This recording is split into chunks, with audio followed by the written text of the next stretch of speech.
ګلابي او بلو.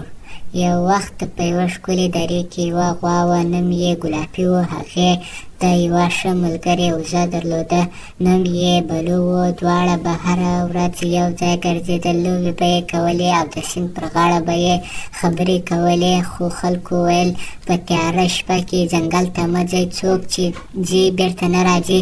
ګلابي او بلو دا خبره نه منله. یوه شپه چې دوی د سیند پر غاړه ناست وو، یو غږ یې واورېده چې ویل یې د دې ځایه وګرځئ. هغوی شاوخوا وکتل، خو څوک نه و.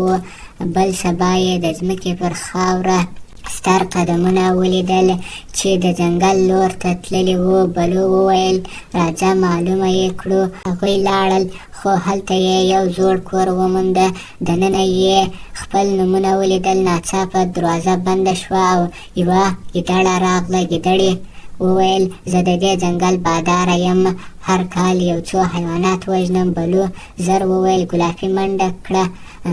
دوی منډه کړه، خو یو تور لیوه ورپسې راغی. بلو چل وکړ او لیوه ته یې وویل ګیدړه دروغ وایي، دا خو تا هم غولوي. لیوه غوسه شو او د ګیدړې سره یې جګړه یې وکړه. په همدغه وخت کې ګلابي او بلو وتښتېدل او نورو حیواناتو ته یې کیسه وکړه.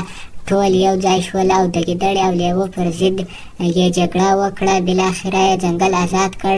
کله چې هر څه سم شول، یو ځای بیا هم هماغه غږ واورېدل شو.